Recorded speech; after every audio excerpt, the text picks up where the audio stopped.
why the Cavs really have to play through Evan Mobley at this point.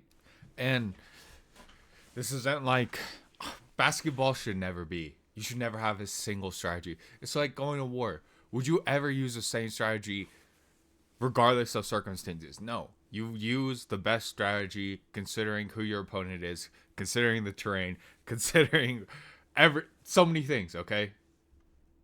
So why I have been saying the Cavs need to do this for a very long time.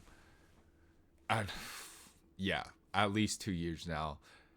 Evan Mobley has taken the obvious step showing he's a guy for sure. And now that Donovan Mitchell is struggling, the Cavs are going to keep losing unless A, they change their strategy, which for some reason, let's just lose 4 games in a row.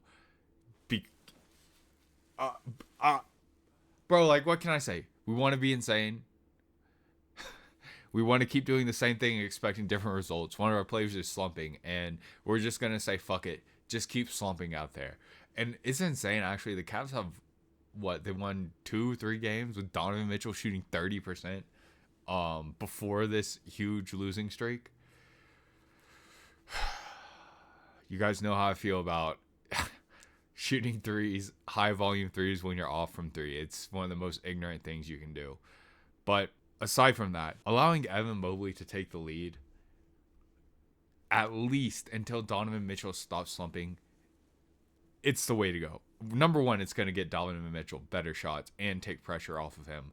So the Cavs are going to be able to win games whether or not Donovan is that guy. So why is this so important, and why can't somebody like Jarrett Allen do this? Let's just go with that first. So first of all, Evan Mobley, he's been money from up here, and that's great. That's not necessary at all. So yes, Evan Mobley has been shooting a very good percentage from 3 recently. That's not the reason. It's what he does being in this area, okay? And it's not even what he does, it's the threat he presents now. So I don't know why, but so many teams, they just don't play at the elbow anymore, which is very odd to me. So let's just take this left elbow, technically the right, but doesn't matter. You guys see what's circled. When you centralize your offense from somewhere inside the paint, not close to the basket, basically in the middle of the court, you now have all of this area to work, okay? This is drastically different than if you just have a high pick and roll or something and you have people just camping here, camping here. Now you pretty much have this space to work. And if you're actually running a pick and roll with this guy, then your only space to work is like right here. And I feel like Donovan Mitchell is being trapped into this right now. Trapped into being a 3-point shooter. And that is really not good, especially for somebody like Donovan Mitchell, who is a good 3-point shooter. But his real value is being an athletic freak of nature, attacking the rim, putting pressure on the defense, making the right decision. Okay? And because they're basically only running the high pick and roll with Donovan or Garland right now, both of them pretty much only have this space to work in. Okay? Because there's a 3-point shooter here, so there's going to be a defender here. Same thing on this side, all right? It's just, it doesn't have to be that way. And when you play through Evan Mobley, right, you now allow for things to open up. So let's just say Evan Mobley is playing at this right corner, right elbow. So now we have Jarrett Allen here. This is a C for center. And Jarrett Allen, let's just say we want him to move up here and send an off-ball screen for Garland or Donovan, okay? They have this entire area to operate because the ball is centralized right here. It's really that fucking simple. And Evan Mobley has proven now in games, in tough games too, he can be trusted with the ball. He can be trusted to make decisions. And one of the best things about Evan Mobley and playing at the elbow, he is a threat. He can step back. He can everywhere. He is a threat from everywhere. Okay, guys? And he is fully capable with running center to big, center to forward, whatever, pick and roll with Jared Allen. I don't understand why teams do not run that when they have capable forwards or capable centers that can really run the pick and roll as the ball handler. It is so goddamn hard to deal with. But we just don't see it. We see teams just settling for fucking threes. But so because we now have literally the entire court opened up versus just having pretty much this area on a high pick and roll, you can run so much stuff. You can have both Garland, and one thing I actually do like about college, they run a lot of this circle action and they'll mirror it on both sides of the court. And I think that's a great first step. And I think you can do some really, really cool things with that. So basically, let's just say for this circle thing, if you guys haven't seen it, they set up, if Evan Mobley has the ball here, probably Max Strus or equivalent, DeAndre Hunter and Jared Allen would be setting screens here. And then both Garland and Donovan are just going to be running the circle thing, like continuously trying to get their defender on the screen. It's not that good, okay? Because especially in the NBA, players are just they know how to deal with it. However, let's just say you circle once, you see they deal with it, then do this. Then do this. Now you have a whole new way to attack the defense available just by having the ball centralized right here, okay? And so usually defenders just won't switch and they'll kind of play like a high-low versus this circle shit. So yeah, you run it once, circle one time, see how the defender goes, and if the defender is hedging you up here, then guess what? Just go right to the basket. Take the dribble handoff. And if they're going to play at the basket, go right up here. Take a wide open three. And once you do either of these things once, this defender right here, let me find a good color. He is now going to be reactive, okay, to wherever. And you know what you do then? You now know you control your enemy. So let's say your enemy is going to be reactive. You cut to the basket. Garland cuts to the basket. Gets a dribble handoff right here. His defender now is going to be expecting that. And he's going to be playing downhill. So guess what? Garland, fake right here. And then go right here. Do you know how hard it is? And Mobley will be setting the screen for this down defender right here. So the guard is going to be screened by Mobley. If Mobley's guy comes out here, which is going to be a 4 or 5, to guard Garland, Garland now has a mismatch or can just throw the ball right back to Mobley versus a guard with a straight shot to the basket.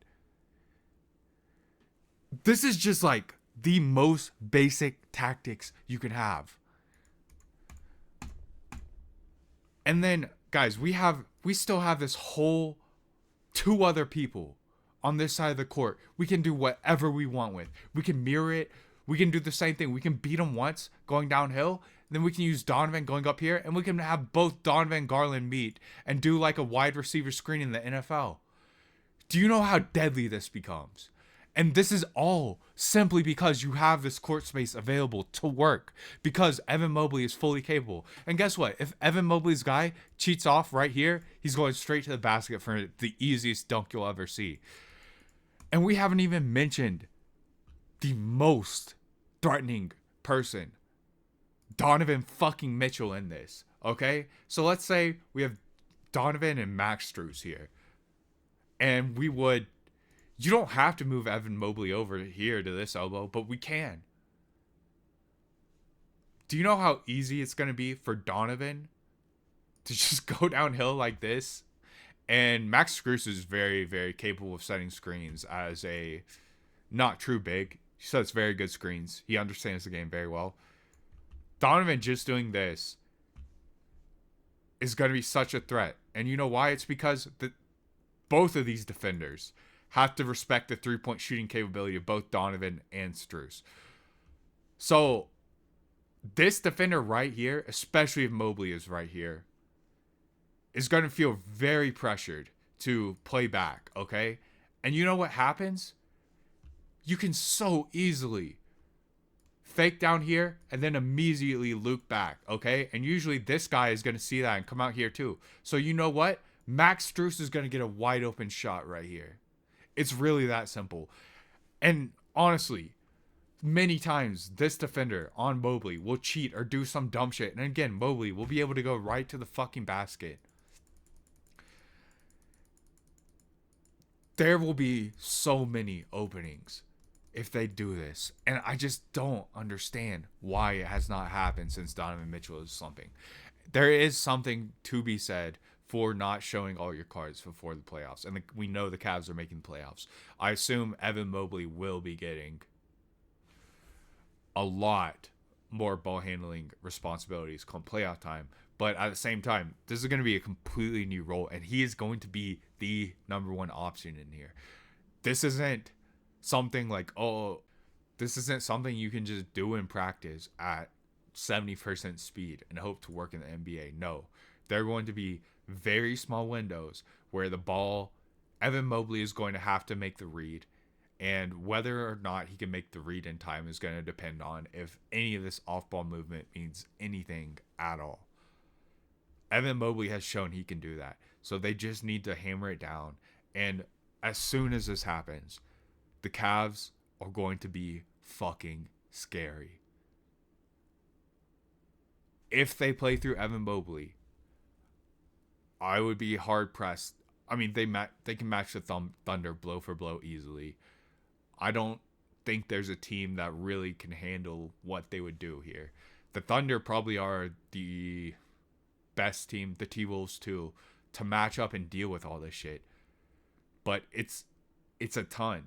Like, and the thing about this, both these players, Donovan, Garland, Strus, Jared Allen, or DeAndre Hunter, they're very intelligent.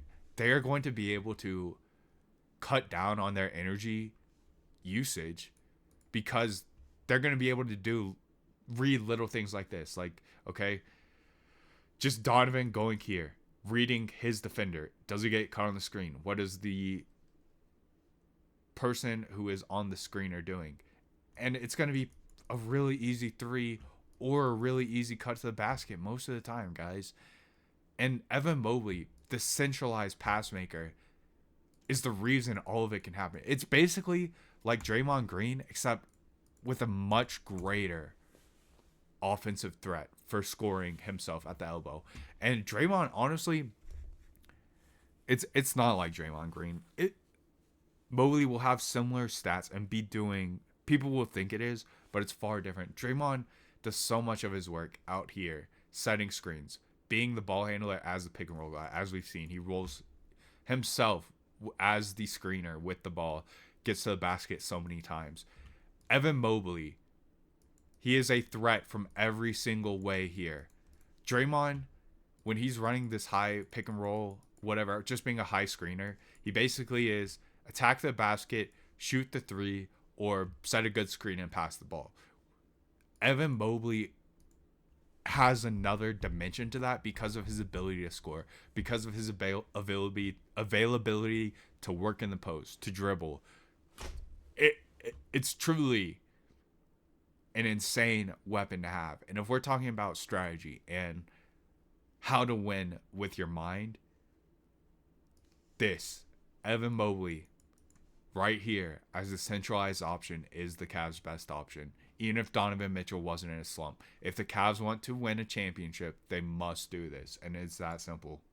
And guys, there's not infinity options, but there's so many options. I want you guys to think about this yourself. And I'll leave you with this last piece of advice. I barely mentioned Garland going over to this side. All of these players are free to move wherever they want because it's a centralized ball around Evan Mobley. Do you guys know how much that opens up an offense, especially with an offense as loaded as Cleveland? And I really do question if Jared Allen,